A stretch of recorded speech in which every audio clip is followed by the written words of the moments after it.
मार्गस्य नेतारं वेत्तारं कर्मभूगतां ज्ञातारं विश्वतत्त्वानां वन्दे तद्गुणलब्धये। पंच परमेष्टि भगवान की जय। संत शिरोमणि आचार्य विद्यासागर जी महाराज की जय।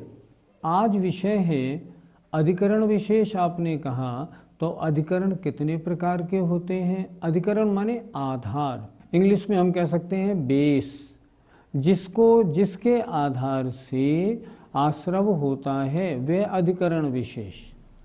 अगला सूत्र देखें जिसमें यह बताया जा रहा है आधार कितने प्रकार के होते हैं। अधिकरणम जीवा जीवाः। अधिकरणम जीवा जीवा। बोलिए अधिकरणम जीवा जीवा। अधिकरणम माने आधार। अधिकरण दो प्रकार के हैं, एक जीवाधिकरण, एक अजीवाधिकरण। संधि विच्छेद कर लिया। जीव और अजीवाः अर्थात जीवाधिकरण जीव को आधार लेकर, जीव के आधार से, और अजीवाधिकरण अजीव के आधार से। तो जीव और अजीव के आधार को आगे आचार्य स्वयं दो सूत्रों में बताएंगे। सूत्र का अर्थ क्या हुआ? अधिकरण माने आधार दो प्रकार के होते हैं, एक जीवाधिकरण, एक अजीवाधिकरण। अर्थात जीव के आधार से जो आश्रव होता है वो जीवाधिकरण, और जिन अजीवों के आधार से आश्रव होता है उन्हें कहते हैं अजीवाधिकरण। अब अगले सूत्र में स्वयं आचार्य पहले जीवाधिकरण की चर्चा कर रहे हैं। देखें, आद्यम समरंभ समारंभारंभ, आद्यम समरंभ समारंभारंभ, योग कृतकारितानुमत, योग कृतकारितानुमत, कषाय विशेषैष, कषाय विशेषैः, त्रिश्चतुश्चैकशः। त्रिश्चतुश्चैकशः। बोलिए आद्यम समरंभ समारंभारंभ, योग कृतकारितानुमत, कषाय विशेषैः, त्रिश्चतुश्चैकशः। फिर एक बार और बोलें।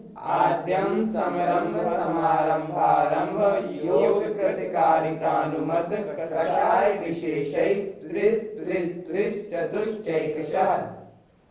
सूत्र थोड़ा कड़ा है, अतः इसे भी हम बोर्ड पर समझेंगे। अधिकरण दो प्रकार के थे, एक जीवाधिकरण, एक अजीवाधिकरण। सूत्र कैसे बनाया? अधिकरणम जीव अजीवाः।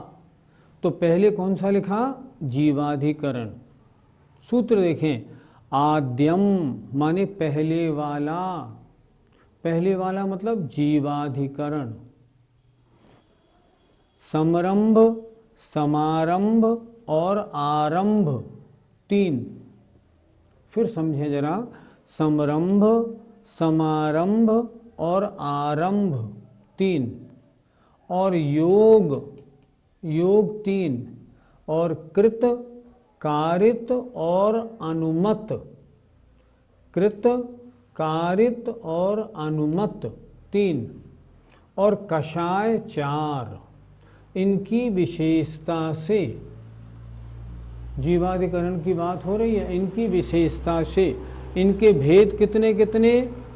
तीन, तीन, तीन और चार, और एकशः अर्थात एक में एक मिलाने से कुल मिलाकर तीन गुणित तीन, तीन तिया नौ, नौ तिया 27, 27 चौका 108 प्रकार का आद्यम माने पहला जीवाधिकरण होता है। जीव के जिन परिणामों को आधार करके आश्रव होता है वे जीवाधिकरण हैं और वे जीवाधिकरण 108 प्रकार के हैं। अब जरा इस सूत्र को समझते हैं। आद्यम पहला जीवाधिकरण समरंभ, समरंभ माने किसी कार्य की योजना बनाना, समारंभ कार्य के लिए आवश्यक सामग्री एकत्रित करना, आरंभ कार्य प्रारंभ कर देना। जैसे मान लो शिविर लगाना है, योजना बनाई, समरंभ। शिविर लगाने के लिए क्या क्या सामग्री इकट्ठी करनी चाहिए, समारंभ। और शिविर प्रारंभ हो जाना, आरंभ। इसी तरह हर काम में पहले समरंभ, समारंभ, फिर आरंभ होता है। ये तीनों चीज़ें योग मन से, वचन से, काय से होती हैं। मन से योजना बनाना, वचन से योजना बनाना, शरीर से योजना बनाना। तो योग माने मन, वचन, काय। आगे बढ़े अपन। कृत स्वयं करना, कारित दूसरों से कराना, अनुमत करने वाले की अनुमोदना करना। 3 प्रकार। फिर देखें, कृत स्वयं करना, कारित दूसरों से कराना, अनुमत करने वाले की अनुमोदना करना। ये 3 प्रकार। आगे आया कषाय, 4 प्रकार की, क्रोध, मान, माया, लोभ। इस प्रकार 3 समरंभ, समारंभ, आरंभ, गुणित 3 योग मन वचन काय, गुणित 3 कृत कारित और अनुमत, गुणित 4 क्रोध, मान, माया, लोभ। इस प्रकार जीव के 108 प्रकार के परिणामों के आधार से आश्रव होता है। इन्हें कहा गया जीवाधिकरण। कोई अच्छा या बुरा कार्य करना है तो कृत, कारित या अनुमोदन, इन तीनों में से ज्यादा किससे पुण्यबंध होगा? विचित्रता है। कर्मबंध की और जैन सिद्धांत की बड़ी विचित्रता है। कहीं तो कहते हैं कृत में ज़्यादा पुण्यबंध होगा, कहीं कहते हैं कारित में, कहीं कहते हैं अनुमोदना में। विशेषता किसकी है? परिणामों की। एक उदाहरण देखते हैं छोटा सा। आपने चौका लगाया, चौका तो आपने लगाया और आपके चौके में रोज़ बड़े बड़े महाराज पधार रहे हैं। कभी आचार्य श्री आए, कभी और बड़े महाराज आए, कभी बड़े महाराज आए। अब आपको बड़ा घमंड हो गया, देख लो बड़े से बड़े महाराज मेरे चौके में आते हैं। आपको तो घमंड हो गया, मान कषाय की तीव्रता, आपके पुण्य में कमजोरी आ गई। दूसरा एक व्यक्ति जो चौका नहीं लगा रहा है लेकिन आता है, आपके चरण छूता है और कहता है धन्य है आपका जीवन, आपके यहाँ कितने बड़े बड़े महाराज, सब महाराज आपके यहाँ रोजाना महाराज आते हैं, आपने कितना पुण्य किया है, हे भगवान मुझे भी ऐसा पुण्य मिले। उसने क्या की? मात्र अनुमोदना। वो जीत गया, आप हार गए। पंच कल्याणक मेला होना है, आपने सौधर्म इंद्र की बोली ली और आपने कहा किसी को नहीं लेने दूंगा, पूरे शहर में मेरे नाम का डंका बजना चाहिए। आपने सौधर्म इंद्र की बोली 21, 31, 51 लाख रुपए की ले ली और आप बड़े घमंड में, आज मैंने सबकी बोलियों को परास्त कर दिया। आपको अभिमान कितना, मान कषाय की वृद्धि कितनी, सोचें। सामने वाला दूसरा व्यक्ति सोचता है देखो तो सही इस सेठ को, ये अपने रुपए का कितना अच्छा उपयोग कर रहा है, भगवान मेरे पास भी पैसा होता ना तो मैं भी सौधर्म इंद्र बनता। सेठ कितना पुण्यशाली है, वो अनुमोदना कर रहा है। मैं पूछता हूँ पुण्यबंध ज़्यादा किसका? अनुमोदना वाले का। जिसके कषाय की कमी है, जिसके परिणामों में विशुद्धि है, उसका पुण्यबंध ज़्यादा। उसी तरह जिसके परिणामों में तीव्रता है और गलत काम कर रहे हैं, उसके परिणामों में पाप बंध ज़्यादा। यहाँ तो परिणामों की विशेषता है। वैसे देखा जाए तो पुण्यबंध कृत से ज़्यादा, कारित से कम, अनुमोदना से और कम लगता है। अब देखिए आचार्य का आज हमने क्या किया, क्षेत्र पे गए, हमने आज आहार अपना बनाया। आज महाराज पधारेंगे, ज़रूर पधारेंगे। कल हमारे सामने से निकल गए थे और मुस्करा रहे थे। ठीक, हमने आहार बड़े मन से सुबह से बनाया और बनाने के बाद खड़े हुए, सामने से आचार्य आए और आगे से चले गए। क्या पुण्यबंध नहीं लगेगा? सुबह से 4 घंटे अनुमोदना तो रखी थी ना, तो चाहे आहार न देने का मौका मिला हो, पुण्यबंध तो होगा। हम टीवी पर किसी गलत कार्य की अनुमोदना करें तो क्या हमें पाप लगेगा? गलत कार्य की अनुमोदना करेंगे तो पाप बंद होगा, और अगर किसी के अच्छे कार्य की अनुमोदना करेंगे तो पुण्यबंध भी होगा। होता क्या है, टीवी पर आजकल हमने देखा बच्चों को, कुछ बच्चे ऐसे खेल देखना पसंद करते हैं जैसे बॉक्सिंग, एक दूसरे के मारा लोहू लोहान हो गया। जब जोर का पड़ता है ना मुक्का तो खूब ताली बजाते हैं, खूब मज़ा आया। टीवी पर भैंसों की लड़ाई देखते हैं और भैंसों की लड़ाई देखे बड़ा आनंद मनाते हैं। न कर रहे हैं न करवा रहे हैं, लेकिन अनुमोदना तो हो रही है ना, पाप बंद होगा। उसी तरह टीवी आदि पर या किसी के द्वारा कथा आदि सुनने पर अच्छे कार्य की अनुमोदना करेंगे तो पुण्यबंध होगा। ये तो परिणामों का खेल है, जैसे आपके परिणाम वैसा आपका पुण्य और पाप का बंध। इसीलिए तो टीवी आदि देखने से बचना चाहिए। टीवी पर देखे तो प्रयोग, जो अगर देखे भी तो धार्मिक प्रसंगों को देखे, अन्य को नहीं। एक बात और है, आजकल हमने देखा टीवी पर अपने जैनी बुजुर्ग महिला पुरुष क्या करते हैं, टीवी खोल लेते हैं और किसी भी विद्वान के किसी के भी प्रवचन आ रहे हों, किसी भी धर्म के हों, किसी भी मत के हों, उसको बड़े ध्यान से सुनते हैं। तो क्या इसमें अनुमोदना नहीं बनेगी? क्या मिथ्यात्व पुष्ट नहीं होगा? मिथ्यात्व पुष्ट होगा। इसलिए किसको सुनना है, किसको देखना है, किसको पढ़ना है, इस सब का विवेक जागृत होना चाहिए और उसी अनुसार हमारी कृत कारित अनुमोदना, समरंभ समारंभ आरंभ सब उसी में होना चाहिए। अगर ऐसा हम ध्यान रखेंगे तो हमारे पाप कम से कम आश्रव होगा, पुण्य का आश्रव ज़्यादा होगा और विशेष होगा। अभी आपने कहा धार्मिक कार्यक्रमों को देखते हुए पुण्य मिलता है। अगर कोई चाय पान आदि करते हुए, बिस्किट खाते हुए या कोई अशुद्ध महिला धार्मिक कार्यक्रमों को देखे तो उसे पुण्याश्रव होगा या पापाश्रव? निश्चित रूप से पापाश्रव होगा। देखो, अशुद्ध महिला जो है उसको टीवी पर भी कभी भगवान का अभिषेक, आरती, पूजा, पंचकल्याणक मेले, साधुओं के, विद्वानों के प्रवचन, पाठशाला नहीं देखनी है। अशुद्ध महिला को नहीं देखनी है। अगर वो देखती है तो पाप बंद होगा। आचार्य ने इस बारे में स्पष्ट एक दिन कहा था। बिल्कुल ठीक बात है। और अगर मान लीजिए कोई प्रोग्राम घर में हो रहा हो और हमारे कान में पड़ जाए तो क्या करें? उसको हम नहीं रोक सकते, लेकिन हमारी इंटेंशन नहीं होनी चाहिए। एक बार आचार्य ने स्पष्ट कहा था, ये टीवी के प्रोग्राम, टीवी पर धार्मिक प्रोग्राम आने तो लगे हैं, पर जो लोग दुरुपयोग करेंगे ना, उनको पाप का बंध होगा। आचार्य ने स्वयं कहा था। उन्होंने कहा था आजकल क्या हो गया, टीवी का प्रोग्राम आ रहा है, सामने बैठ गए, खाना भी खाते जा रहे हैं और अपने टीवी का प्रोग्राम भी देखते जा रहे हैं। ऐसा नहीं होना चाहिए। एक बार हमने आचार्य को प्रश्न किया, महाराज भक्तामर स्तोत्र की कैसेट हमने लगा दी और लगाने के बाद हम खाना खाते रहें और कुछ करते रहें, तो हमने कार में आपके प्रवचन की कैसेट लगा दी और कार अपनी आगे चल रही है तो कैसा लगेगा?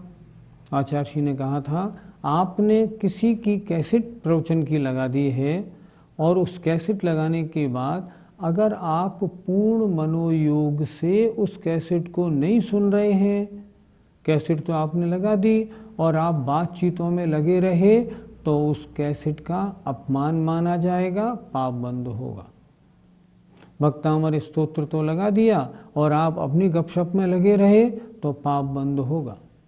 कैसेट लगाने के बाद आप उस तरह बैठ जाइए अपनी कार में जैसे साक्षात प्रवचन सुन रहे हों, तब तो उस गुरु या उन मुनि महाराज का और उस प्रवचन का सम्मान है, अन्यथा अनादर है।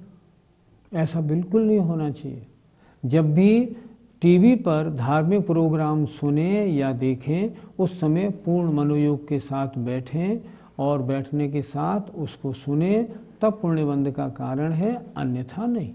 यदि कोई व्यक्ति 5 दिन या 10 दिन का उपवास करता हो, या अगर दूसरा कोई व्यक्ति 1 दिन का भी उपवास ना करता हो, तो उसको क्या करना चाहिए, क्या सोचना चाहिए? चाहिए तो उसको ये कि जो 10 दिन और 5 दिन का उपवास करता है उसकी अनुमोदना करे। मुझे भी अगर वीर्यांतराय का क्षयोक्षम हो जाए तो मैं भी ऐसे उपवास करूं, क्या बताऊं, 1 दिन का भी उपवास करता हूं तो मेरी तबीयत खराब हो जाती है। ऐसा सोचे, अपने पाप कर्मों की निंदा करे, भगवान से प्रार्थना करे, प्रभु ऐसी शक्ति दो जो मैं तप और उपवास में कर सकूं, मेरा शरीर उस योग्य हो जाए। ये करना चाहिए। ऐसा नहीं कि सामने वाले से कोई ईर्ष्या भाव हो जाए कि हम 3 दिन का करते हैं, समाज में हमारा सम्मान नहीं, ये 10 दिन 5 दिन का करते हैं, इनका सम्मान होता है, ऐसा नहीं। 10-5 दिन का उपवास करने वालों का और अनुमोदना होनी चाहिए। अनुमोदना करने से पुण्य का बंध होगा। आजकल बहुत सी महिलाएं वक्तंबर आदि की कैसेट लगाकर और घर इत्यादि के कार्यों में लग जाती हैं, तो उनके लिए पाप बंद होगा या पुण्य बंद? पुण्य बंध कैसे होगा? उपयोग कहाँ है? घर गृहस्थी के कार्यों में। और आपने भक्तामर या तत्वार सूत्र की कैसेट लगा दी, ये तो भक्तामर और तत्वार सूत्र का अनादर हुआ। भक्तामर तत्वार सूत्र की कैसेट का उपयोग क्या है? उपयोग ये है, कोई बीमार है, उठ बैठ नहीं सकता, आप और वो कहे मुझे भक्तामर सुनना है, आप उसके पास भक्तामर स्तोत्र की कैसेट लगा दें, ये उसका सदुपयोग है। उसके पास तत्वार सूत्र लगा के उसको पूरा सुनने दें, ये उसका सदुपयोग है। और वो भी उसको मन लगा के सुने, यहाँ तक मन लगाए कि जब तक वह भक्तामर स्तोत्र तत्वार सूत्र पूरा नहीं हो जाए तब तक उसे कोई देखने नहीं आए, किसी से बोल चाल कुछ भी नहीं करे। मन में संकल्प बना ले, जब तक ये स्तोत्र चल रहा है ना, तब तक मैं ना दवा लूँगा, ना पानी लूँगा, कुछ नहीं लूँगा। तो अगर बीमार है तो भी महान पुण्यबंध होगा, क्योंकि उसके मन की एकाग्रता बनी है।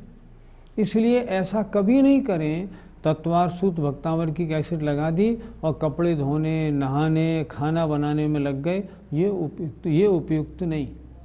हाँ, एक बात ज़रूर है, तो फिर खाना बनाते समय हमें कैसी कैसेट हम चला सकते हैं?